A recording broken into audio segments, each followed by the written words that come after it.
जय अक्षर पुरुषोत्तम महाराजनी जय गुणातीतानंद स्वामी महाराजनी जय भगत जी महाराजनी जय शास्त्री जी महाराजनी जय योगी जी महाराजनी जय पवन स्वामी महाराजनी जय महंत स्वामी महाराजनी जय सूर्यदक्षराम महोत्सवनी जय श्रीजी महाराजनी परावाणी नमृतનો આજે આપણે લાભ લઈશું। વચનામૃત મધ્ય પ્રકરણનું 60મું વિક્ષેપ ટાળ્યાનું પક્ષ રાખતાનું શ્રીજી મહારાજ પરાવાણી અમૃત ઘણીવાર આપણે ભાગવતનો પ્રસંગ જાણીએ છીએ કે ત્યારે સુખદેવજીએ કથા કરવાની વાત કરી ત્યારે બધા દેવતાઓ આવ્યા અને એમને કહ્યું કે આ તમે કથા અમને કરો, અમે તમને અમૃતનો પ્યાલો આપીએ। બરાબર, પરીક્ષિતનું મૃત્યુ 7 દિવસમાં થવાનું હતું।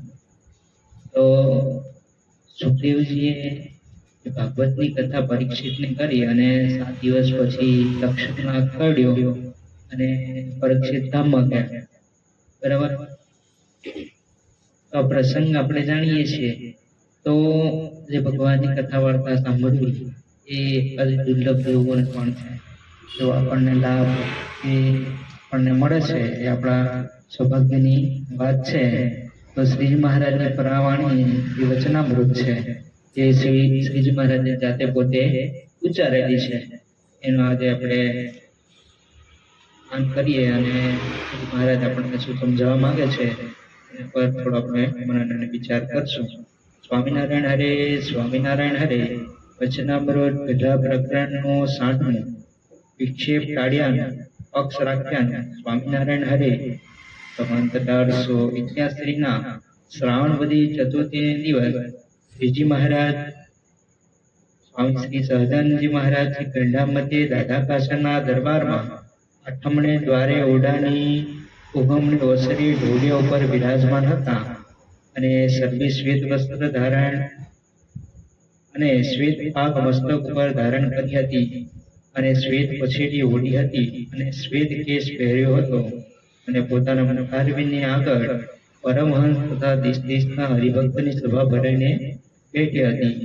પછી શ્રીજી મહારાજે કહ્યું છે, પ્રશ્ન ઉત્તર કરો। ત્યારે મુક્તાનંદ સ્વામીએ પ્રશ્ન પૂછ્યો છે, એ મહારાજ, આ સંસારની વિશે તો કેટલાક જાતના વિક્ષેપ આવે છે, એમાં કેવી રીતે ભગવાનનો ભક્ત સમજે તો અંતરે સુખ રહે? પછી શ્રીજી મહારાજ બોલ્યા છે, એનો ઉત્તર તો તમે અમને જેમ અમે ભટક્યા છીએ તેમ કહીએ। પોતાના દેહથી લોકો જે પોતાનું આત્મારૂપ તેનું જે નિરંતર અનુસંધાન તથા માયિક એવા જે પદાર્થ માત્ર તેને નાશવંતપણાનો જે અનુભવ તથા ભગવાનનું મહાત્મ્યનો જે અનુભવ એ ત્રણે કરીને કોઈ વિક્ષેપ આડો આવતો નથી। શ્રી વચનામૃત અઢાર મધ્ય પ્રકરણનું 60મું વચનામૃત અર્ધ પૂર્ણ થયો। શ્રીજી મહારાજ શ્રાવણ માસની અંદર ચોથના દિવસે ગરડાની અંદર વિરાજમાન છે। બરાબર, ચોમાસાની ઋતુ છે અને ત્યાં શ્રીજી મહારાજ સભા કરીને વિરાજમાન છે અને ત્યાં શ્રીજી મહારાજ હરિભક્તો જે બેઠા છે, સંતો હરિભક્તો, એમણે મહારાજે કહ્યું પ્રશ્ન ઉત્તર કરો, એટલે પ્રશ્ન પૂછો, એનો આપણે જવાબ સાંભળીએ। ત્યારે મુક્તાનંદ સ્વામી મહારાજને પ્રશ્ન પૂછ્યો। હવે મુક્તાનંદ સ્વામીનું આપણે થોડું ટૂંકું જીવન જોઈએ તો શ્રીજી મહારાજ કરતા મોટા છે, 22 વર્ષ મોટા છે। શ્રીજી મહારાજ જે સંપ્રદાયની અંદર રામાનંદ સ્વામીના શિષ્ય બન્યા, એમના મુખ્ય શિષ્ય મુક્તાનંદ સ્વામી છે। એટલે ઉંમરે અને હોદ્દે એ મુક્તાનંદ સ્વામી એ સંપ્રદાયની અંદર મોટા છે। અને પછી જ્યારે રામાનંદ સ્વામી મહારાજને ગાદી આપી અને ત્યાર પછી મુક્તાનંદ સ્વામી પણ શ્રીજી મહારાજને ભગવાન અને એમના શિષ્ય તરીકે રહે છે। ઉંમરે મોટા છે, હોદ્દામાં એ મોટા છે, રામાનંદ સ્વામીના એક અગત્યના શિષ્ય પણ છે. જ્યારે રામાનંદ સ્વામી પોતે લોજની અંદર હાજર ન હોય ત્યારે લોજની અંદર જે એમનો આશ્રમ હતો એ મુક્તાનંદ સ્વામીને સોંપીને જતા હતા. અને જ્યારે શ્રીજી મહારાજ કંડવળની વેશે ત્યાં લોજપુર પધાર્યા ત્યારે મુક્તાનંદ સ્વામીની આજ્ઞાની અંદર જ રહેવું એવું રામાનંદ સ્વામી જે પત્ર લખેલો એની અંદર એમને આજ્ઞા કરે. તો આવા મુક્તાનંદ સ્વામી પ્રશ્ન પૂછે છે. શ્રીજી મહારાજને પ્રશ્ન પૂછે છે કે શું પ્રશ્ન પૂછે કે સંસારને વિશે કેટલીક જાતના વિક્ષેપ આવે છે. કેટલીક જાતના વિક્ષેપ આવે છે. કેટલા જાતના વિક્ષેપ આવતા હશે? તો શ્રીજી મહારાજે પ્રશ્ન એકવાર રમૂજની અંદર પૂછ્યો તો લગભગ સુરત આચાર્ય મહારાજ કહ્યું કે તમે મળ્યા પછી તમને કોઈ વિક્ષેપ એટલે કે વિષય થતું નથી, તમે મળ્યા પછી. અને એની સામે મુક્તાનંદ સ્વામીને મહારાજે પૂછ્યું કે મહારાજ એટલે મુક્તાનંદ સ્વામી તમે કંઈક સંકલ્પ વિક્ષેપ થાય છે? તો મુક્તાનંદ સ્વામી એમ જમીન પર બેઠા હતા તો એમ કને નીચેથી માટી ઉચકી એમ કને નાખી અને મહારાજને કહ્યું તમારા આટલા બધા સંકલ્પ વિકલ્પ બધા વિષયોના થાય છે. તો એક તરફ રોજદારી પર શું કહે છે કે કોઈ સંકલ્પ વિકલ્પ થતો નથી મહારાજ. મહારાજ તમે મળ્યા પછી કોઈ સંકલ્પ વિકલ્પ થતો નથી. અને મુક્તાનંદ સ્વામી એ કેટલા 22 વર્ષ મોટા અને શ્રીજી મહારાજ કરતા 22 વર્ષ મોટા. અને રામાનંદ સ્વામી પાસે કેટલી વર્ષ નાની ઉંમરે પોતે સાધુ થઈને ત્યાં રહેતા હતા અને શ્રીજી મહારાજ પાસે કેટલા વર્ષો સુધી રહ્યા. પણ એવું કહે છે કે અમને ઘણા સંકલ્પ વિકલ્પ થાય છે. તો આ પ્રશ્ન અહીં આ જ છે. મુક્તાનંદ સ્વામી પોતે કેટલીક જાતના સંકલ્પ વિકલ્પ થયા કરે છે અને માણસ માત્ર સંકલ્પ વિકલ્પ થયા કરે. આપણે પત્રિકા સાહેબની અંદર નહીં સાંભળતા હતા બાપાએ કહ્યું કે ભાવું એવું નહીં. તો આવા નાના નાના કેવો પ્રશ્ન આપણને જીવનની અંદર થતા જ હોય. સાયકલ વાળાને ગાડીની ઈચ્છા હોય, ગાડી વાળાને 4 પૈડા વાળી ગાડી ઈચ્છા હોય, 4 પૈડા વાળા કંઈક વધારે મોટી ગાડી મળે એવી ઈચ્છા હોય. બરાબર, દરરોજના શાક રોટલો ખાતો હોય તો કોઈ સાહેબ થાય કે પાણીપુરી ખાઈ નાખે, પાવભાજી ખાઈ નાખે. બરાબર, તો આવા જાત જાતના આપણા નાના મોટા વિષય આપણે થયા કરે. માણસનું કેવું હૃદય કેવું છે આપણે પેલું પ્રસંગ જાણીએ છીએ કે એક લોભી વ્યક્તિ બરાબર એ મૃત્યુ પામ્યા ને તો એના માતાની ખોપડી માંથી છે ને એક ભિક્ષાનું પાત્ર બનાવ્યું અને એ પાત્ર લઈને એક સંન્યાસી સાધુ પાસે ગઈ અને રાજા પાસે ભિક્ષા માંગી કે મને કઈ આપો. એમને કહ્યું કે આ તમારું જે ભિક્ષા પાત્ર છે ભરાય એટલી સોના મહોર તમને આપી દઉં. સંન્યાસી વાંધો ને તમારે ભરો, આ ભરી બતાવો તો માનીએ. રાજાએ જેટલો પાત્ર છે એના કરતા થોડો વધારે પૈસા મંગાવ્યા, સોના મોહર મંગાવ્યા અને પાત્રમાં નાખી. પણ પાત્ર ભરાય નહીં, ઓછું થતું જાય, ભરાય નહીં. તો રાજાને થયું સારું આવું કેવી ના બને, આ પાત્ર ભરાતું કેમ નથી? આપણે મહાભારતનો દ્રૌપદી પાસે અક્ષય પાત્ર હતું, એ કોઈ દિવસ ખાલી નથી થતું. અને આ રાજા સંન્યાસી પાસે એવું પાત્ર છે કે ભરાતું નથી. એટલે રાજાને પ્રશ્ન થયો. સંન્યાસીને પૂછ્યું કે આ કેવું વિચિત્ર પ્રકારનું પાત્ર છે કે જે ભરાતું નથી? એમણે કહ્યું કે આ એક લોભી વ્યક્તિ છે એનું પાત્ર છે. એટલે એને એટલી બધી ઈચ્છાઓ છે કે માણસ માત્રની ઈચ્છાઓ પૂરી જ નથી થતી. આખી જિંદગી માણસ શું કે મોટો થાય, બરાબર, નાનો હોય તો મોટો થાય, મોટા થાય લગ્ન થાય, પરિવાર થાય, મૃત્યુ એમ દિવસો થઈ જાય, મોટો ઉંમર થાય, પણ એની ઈચ્છાઓ અંતરની અંદરથી મટતી નથી. એટલે ઈચ્છાઓ મૃત્યુ પામતી નથી. એટલે નાના ઘરડો માણસ હોય તેને બી સારું સારું ખાવાની ઈચ્છા થાય, ભલે ગમે હાથ ના હોય ને તો સારું થઈ જાય. એટલે એવી માણસને પોતાની ઇન્દ્રિયોથી તૃપ્તિ થતી નથી. એટલે મહારાજ મુક્તાનંદ સ્વામી આવા અનેક જાતની તૃપ્તિ અમને થતી નથી, એનો શું ઉપાય કરવો? આ જે ઈચ્છાઓ પૂરી નથી થતી એને ટાળવાનો કોઈ શું ઉપાય કરીએ? અહીં શ્રીજી મહારાજે મુક્તાનંદ સ્વામીને વાત કરે છે કે એનો ઉત્તર કરે છે. તો એ પહેલા શું મહારાજ એક વાક્ય મહારાજ બોલ્યા, શ્રીજી મહારાજ બોલ્યા છે એનો ઉત્તર તો એમ અમે વર્ત્યા છે તે કહીએ. જે મહારાજ શું કહે છે કે અમે જેમ વર્તીએ છીએ ને એ પ્રમાણે તમને ઉત્તર કરીએ. તો કેવી વાત કે આમ શ્રીજી મહારાજ પોતાના વર્તનની વાત કરે છે. હવે શ્રીજી મહારાજ કઈક વિષય છે, ઓછા પ્રશ્નો થયા હશે. શ્રીજી મહારાજ નાને કેટલા વર્ષે 11 વર્ષે મહારાજે ગૃહ ત્યાગ કર્યો અને ફરતા ફરતા 11 વર્ષ જંગલોની અંદર આખા ભારતની અંદર ભ્રમણ કર્યું. તો શ્રીજી મહારાજને કઈક પ્રશ્નો ન થયા હોય? કેટલાય જાતના પ્રશ્નો થયા મહારાજને. મહારાજ જ્યારે ગુજરાતની અંદર પધાર્યા, સુરતની અંદર મહારાજ જ્યારે આવ્યા ને ત્યાં મહારાજે એક આશ્રમની અંદર ભિક્ષા લીધી.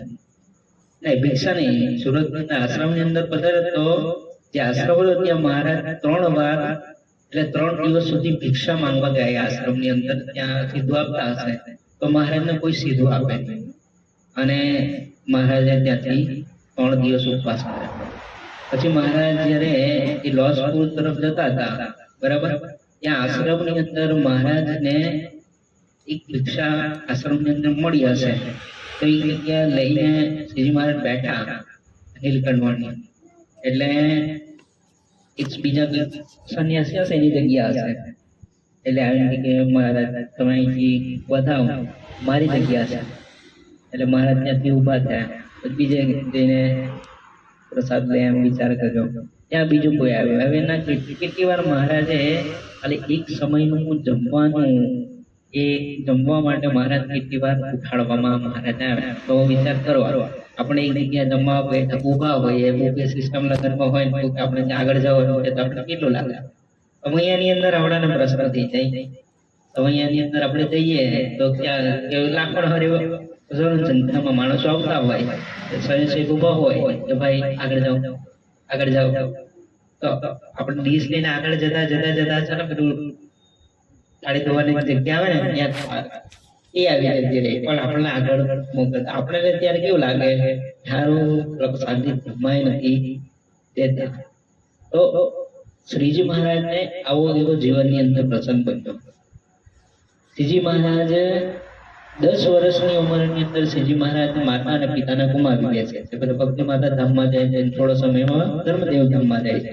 10 વર્ષની ઉંમરે ત્યારે શ્રીજી મહારાજ ગૃહ ત્યાગ કરે એ પેલા માતા અને પિતા બંધીને માથા પરથી હાથ ગુમાવી બેઠા છે. તો એક પ્રશ્ન માણસને કેવું વિચિત્ર હોય, એના મા બાપ આટલી નાની ઉંમરે ધામમાં જતા રહ્યા હોય તો વ્યક્તિ કેવું બસમાં શું લાગે. નાની ઉંમર હોય તો કેટલું બધું એમ. તો આવો એક અનુભવ શ્રીજી મહારાજને થયો છે. શ્રીજી મહારાજ વન વિચરણ કરતા હતા તો કેટલા રાજાને કુંવરીઓ શ્રીજી મહારાજને પરણાવવા તૈયાર હતા, તો શ્રીજી મહારાજ ત્યાં રોકાયા નહીં. એટલે શ્રીજી મહારાજને કે પૈસાની સ્ત્રીની એવી લાલસા હશે એવું આપણને આ પ્રસંગ બધી જણાય છે. એટલે શ્રીજી મહારાજ મુક્તાનંદ સ્વામી શું કે અમારા જીવનની અંદર જે વર્ત્યા છે ને એ પ્રમાણે તમને જવાબ આપીએ છીએ. શ્રીજી મહારાજ પોતાનું વર્તન, એમના જીવનની અંદર જે અનુભવ થયો છે ને એના હિસાબે શ્રીજી મહારાજ મુક્તાનંદ સ્વામીને આ પ્રશ્નનો ઉત્તર કરે છે. એનો ઉત્તર પોતે દેહથી નોખો છે, પોતે આત્મા એનું નિરંતર અનુસંધાન, માયિક એવા છે પદાર્થ માત્ર તેને નાશવંતપણાનો જે અનુભવ તથા સત્પુરુષનું મહાત્મ્ય એનું અનુસંધાન, ત્રણ વિશે શ્રીજી મહારાજ શું વાત કરે છે કે એક તો પદાર્થ માત્ર દેહ અને પદાર્થ માત્રનો નાશવંતપણાનો વિચાર, બીજો સત્પુરુષનું અને ભગવાનનું મહાત્મ્ય. આ જે ત્રણ વસ્તુ હોય ને તો વિશેષ સુખનું એ આપણને એ જે આપણને નડિયા કરે છે ને વિક્ષેપ એ કરી શકતા હોય છે. નાશવંતપણાનો વિચાર તો આપણે તો જાણીએ છીએ, ભારત માત્રમાં બધાને જ ખબર છે, જાતે તો નથી લેવાનું, બરાબર ને. આપણે ભજનોની અંદર જ કહીએ છીએ ને કે કાયામાંથી હંસ લો એક દિવસ ઉડી જવાનો, આપણે બધા જાણીએ જ છીએ, આપણને અનુભવ પણ છે. છતાં પણ માણસ માત્રને ખબર નહીં એવું શું અચાનક લાગી ગઈ છે કે એની ઈચ્છા મટતી જ નથી. ઘણીવાર આપણા પરિવારમાંથી કે આપણા સગા પડોશમાંથી કોઈ ધામમાં જાય તો આપણે વરાવવા માટે જઈએ, સ્મશાનમાં જઈએ, ત્યાં સુધી લઈ જઈએ, બરાબર. એને ત્યાં ગીતા પર આપણે સોડાવી દઈએ. પછી જે કોઈ વ્યક્તિ હોય, મુખ્ય વ્યક્તિ, તે પરિવારના જે મુખ્ય સભ્ય હોય અને જે ધામમાં કે તેને મુખાગ્નિ આપે. આપણે બધું જોઈએ છીએ, બરાબર. આપણી સામે આખો દ્રશ્ય છે અને પેલા વ્યક્તિ એ ધડધડના આ પેલો અગ્નિની અંદર પડી જાય છે, આખું શરીર પડી જતું રહે છે. એ છતાં પણ આપણને એવું થતું નથી કે આપણે પણ એક દિવસ જતા રહેવાના છે. આપણને થતું જ નથી. ઘરે આવીને ચાઈને ચુસ્કી મારી દઈએ, પછી કાંઈ નહીં, બરાબર. એ 2-3 દિવસ ત્યાં આપણે બેસવા જવાનું, વાતો કરે, સારા માણસ હતા, બધી વાતો કરીએ, આપણે બહુ સારું કામ કરે, બરાબર. પણ આપણને એવું થતું નથી કે એક દિવસ મારે પણ આવી રીતના જતા રહેવાનું છે અને મારે એની માટે કોઈ તૈયારી કરવી પડશે. એક પ્રદેશની અંદર એક રાજા હતા અને એમણે પોતાના જે મહેલ હતો ને એની અંદર દરબારની અંદર જે સારા વ્યક્તિ હોય ને, સારું ગાતો હોય, સારું ભોજન બનાવતો હોય, એવી બધા સારા વ્યક્તિઓને પોતાના દરબારની અંદર મોટી પોતાની આજુબાજુ બેસવાની મોટી જગ્યાઓ એમણે આપેલી, ગાદી આપેલી. એટલે પછી એક દિવસ રાજાને એવો વિચાર આવ્યો કે આપણે બધા સારા વ્યક્તિઓને તો જગ્યા આપી છે, પણ આપણે એકદમ મૂર્ખમાં મૂર્ખ હોય ને, એમાં સૌથી શ્રેષ્ઠ મૂર્ખ હોય ને, એને પણ આપણે આપણા રાજ દરબારની અંદર જગ્યા આપે. મૂર્ખમાં પણ અતિશય મૂર્ખ, એકદમ હોશિયાર મૂર્ખ, બરાબર. એવો માણસ આપણે એને આપણે દરબારમાં જગ્યા આપીએ. એટલે એ રીતના પછી બધા સેના ત્યાં મોટા કોઈ આગેવાન હશે એને કીધું રાજાએ કે જાઓ, આવી એકદમ શ્રેષ્ઠ પ્રકારનો મૂર્ખ હોય ને, શ્રેષ્ઠમાં શ્રેષ્ઠ મૂર્ખ, એને લઈ આવો, આપણે આપણા દરબારમાં જગ્યા આપીએ. અને ત્યાં રાજા બધા શોધખોળ કરતા ત્યાં એવો એક શ્રેષ્ઠ પ્રકારનો મૂર્ખ એમને મળી આવ્યો. તપાસ કરી, જે ઝાડ પર ચડ્યો ને, જે દાઢી પર બેઠો ને, એ જ દાઢી કાપતો હતો. એ બધાને ખબર પડી ગઈ પ્રધાનને કે આ શ્રેષ્ઠ મૂર્ખ છે, બરાબર. એટલે એને લઈ આવ્યા. રાજાને કીધું કે આ સર્વશ્રેષ્ઠ પ્રકારનો મૂર્ખ છે, અમે લઈ આવ્યા છે. રાજા પ્રસન્ન થયા. રાજાએ પોતાના દરબારમાં બધાને જગ્યા આપી અને લટકાઈ આપ્યું પેમ્પલેટ કે ભાઈ શ્રેષ્ઠ પ્રકારનો મૂર્ખ આવીને લગાવ્યો. પણ પછી વર્ષો વીત્યા, રાજા માંદા પડ્યા અને ધામમાં જવાના હતા, એટલે મૃત્યુ પામવાના. એ સમયે બધા દરબારીઓ એને મળવા આવ્યા રાજાને.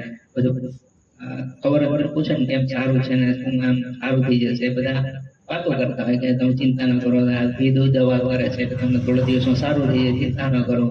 બધી વાતો કરતા મૂર્ખનો વારો આવ્યો. એ મૂર્ખને કહ્યું, એટલે મૂર્ખે રાજાને પૂછ્યું કે રાજા સાહેબ તમને શું થયું? કે અમે લાંબી યાત્રાએ જવાના છે, મૃત્યુ થવાનું એટલે લાંબી યાત્રાએ જવાનું. એટલે કે તમે લાંબી યાત્રા કેવી યાત્રાએ, કે કોઈ પાછું ના આવે ને એવી લાંબી યાત્રાએ જવાનું છે.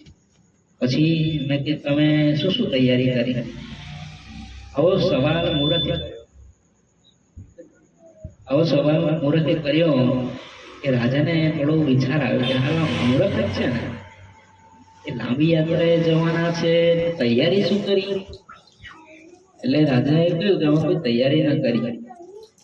ત્યારે મૂર્ખ એમ કહે છે કે રાજા સાહેબ, સામાન્ય માણસ પણ જો એક શહેરથી બીજી શહેર જવાનું હોય તો થોડી તૈયારી કરે. અને તમે આટલી લાંબી મુસાફરીએ જવાના તો પાછા ફરવાના જ નથી, પાછા આવવાના જ નથી, ને તમે કોઈ તૈયારી નથી કરી તો તમે તો મારા કરતા મોટા મૂર્ખ છો. અને પેલું ગળામાં તકતી વેરાવી દે, રાજાને વેરાવી દીધી. તો એવું રાજાને પણ એક વાર વિચાર આવ્યો કે આખી જીવન આપણું વિતાવ્યું, બધું સુખ સાહેબીની અંદર આપણે વિતાવ્યું, પણ જો આપણે આ દેહ નાશવંત છે અને પછી આ દેહ મૂકીને કોઈ જગ્યાએ જવાનું છે, આપણે અક્ષરધામમાં જવાના છે, બીજા લોકોની અંદર બીજા બધા જ્યાં જવાના હશે ત્યાં પણ જવાના તો છે જ ને બધા. કોઈ કાયમી તો છે નહીં. જો કાયમી હોતે તો આપણા પરદાદાઓ અહીંયા હોતે, આપણી હયાતીની અંદર, બરાબર. ને પરદાદા હોતે તો આપણી આદત શું થતી આપણને ખબર નથી. તો કોઈ કાયમી ધોરણે આ લોકની અંદર નથી. નાશવંતપણાનો વિચાર આપણને સદંતર રહેવો જોઈએ. સવાર ઉઠે તો ભગવાનનો આભાર માનીએ કે ભગવાન તમે આ સવાર મને દેખાડી, બાકી ઘણા બધા સવાર જોતા રાત્રે અંધારામાં રાત્રે સૂતા પછી સવારે જાગતા નથી, ઘણા બધાએ સવાર જોઈ પછી રાત જોતા નથી. એટલે દુનિયાની અંદર આપણે કેટલા આવા ઉદાહરણો જોયા જેને સવારે ઉઠીને રાતે સૂતા તો સવાર જોઈ નહીં અને સવારે જાગ્યા પછી રાતનું અંધારું જોયું નથી. આવા કેટલાય દાખલા આપણે જોઈએ છે, કોઈનો ભરોસો નથી. તો આ સતત અનુસંધાનની જરૂર શ્રીજી મહારાજ કહે છે કે આ લોક નાશવંત છે અને એક દિવસ આપણે છોડીને જવાનું છે. બીજું શ્રીજી મહારાજ વાત કરે છે કે ભગવાનનું મહાત્મ્ય. તો દેહનો નાશવંતપણાનો વિચાર આપણને આવી જાય તો આપણને પછી શું રહે? પછી આમાં આ દુઃખમાં રહેવાનું જ નથી, જ્યાં રહેવાનું નથી તો ત્યાંની વસ્તુઓ ભેગો કરવાનો કોઈ મતલબ થતો નથી. બરાબર, રૂપિયા પછી આ બંગલો ગાડી બધું ભેગું કરવાનો મતલબ નથી રહેતો. પણ સામાન્ય આપણે સંસારની અંદર રહીએ છીએ તો આપણને સામાન્ય જરૂરિયાત છે તેથી આપણે વ્યવસ્થા રાખવી જોઈએ. આપણા બે છોકરા છે તો એ પ્રમાણેની વ્યવસ્થા રાખવાની જરૂરિયાત છે, તો એટલું તો રાખવું પડે. પણ એની અંદર આસક્તિ થઈ જાય એવું પણ ન કરાય કે પછી આપણે આ મારું આપણે એક ઉદાહરણ જોઈએ કે પેલા એક શેઠ હતા, બરાબર, એટલી બધી ધન દોલત ભેગી કરે કે 7 પેઢી સુધી ચાલે એટલું ધન ભેગું કરી લીધું. ત્યારે પત્ની પૂછ્યું કે આટલું 7 પેઢીનું ભેગું કર્યું છે, ચિંતા શા માટે કરો છો? 7 પેઢીનું તો ભેગું કરવું, 8મી પેઢીનું શું? બરાબર, એવો વિચાર શેઠે જવાબ એની પત્નીને આપ્યો. વિચાર 7 પેઢી ચાલે એવું છે પણ 8મી પેઢીનો વિચાર કરે છે. પણ એ શેઠને ખબર નથી કે 4થી 5મી પેઢી કે બીજી પેઢી એટલે તમને કોઈ યાદ કરનાર રહેવાનું નથી. બરાબર, ભલે મા બાપ ગમે તેટલા પૈસા ભેગા કરે સંતાનના નામે કરી જાય, પણ જો સંતાન જે કુપાત્ર હોય, સારા સંસ્કાર ન હોય તો કરોડોની સંપત્તિ એને દૂર કરતા કઈ વાર લાગતી નથી. એટલે કોઈ જાજુ ભેગું કરીને જવામાં કોઈ મતલબ સરતો નથી. હા, તમારા છોકરાઓ છે તમે એના માટે વ્યવસ્થા કરી જાઓ એટલી સારી બાબત છે. બાકી આપણને ખોટી આસક્તિ રહી જાય કે મારા પછી મારા છોકરાનું શું થશે. તમે તમારા મા બાપ મોટા કરે ને તમને લાયકાત આપી, તમે કમાઈને આટલું ભેગું કરી શકો, તમારા છોકરાએ કરી શકે. બરાબર, તમે એને સારું ભવિષ્ય આપી શકો એટલું ભણતર આપ્યું હશે તો તમારા છોકરાઓ પણ તમારા કરતા વધારે પૈસા કમાઈ શકે. એટલે આપણે પણ ખોટી આસક્તિ ન રાખીએ. ખોટી આસક્તિ ન રાખીએ પછી ક્યાં જોડાવાનું? ગુણાતીતાનંદ સ્વામી પોતાની વાતની અંદર કહ્યું કે આ જીવ છે ને એને ચોંટવાનો સ્વભાવ છે, તમે ત્યાં ચોંટી જતો નહીં. તો ગુણાતીતાનંદ સ્વામી કે વિષયમાં ચોંટી જાય તો ભગવાનમાં ચોંટી જાય. તો નાશવંતપણાનો હોય તો વિષયમાં તો ચોંટવાનું નથી, એ મૂકીને જવાનું છે. ખબર જ છે કે બધું નાશવંત છે, પડી જ જવાનું છે એક દિવસે. તો ભગવાનની અંદર આપણે ચિત્ત લગાડીએ તો ભગવાનની અંદરમાં ભગવાનનું મહાત્મ્ય સમજીએ. ભગવાનનું મહાત્મ્ય આપણે સમજીએ, આપણને સમજાય કે આ લોકની અંદર આ જેટલી સુંદર સુંદર સારી સારી વ્યવસ્થાઓ છે ભગવાને આપી છે. જેને આપી છે એની પાસે કેટલી બધું હશે. ભગવાન વિષ્ણુએ પ્રસંગ આપણે જાણીએ છીએ કે ભગવાન વિષ્ણુએ બધું જ માણસ માત્રને આપ્યું, બધું જ સંપત્તિ ને બધું સુખ સાહેબ બધું આપી દીધું. અને એક વસ્તુ સંતાણીને ભગવાન વિષ્ણુ પોતાનો પગ તળિયે દબાઈ રાખ્યા. બધા લાઈનમાં આવતા કે જેને જે જોઈતું તો ભગવાન આપતા કે કોઈને પૈસા, સોનું, ચાંદી, રૂ જે જોઈતું બધું આપતા કે એક વસ્તુ ભગવાને ન આપી, પગના નીચે દબાવી રાખ્યું. લક્ષ્મીજી આ બધું જોયા કરીએ.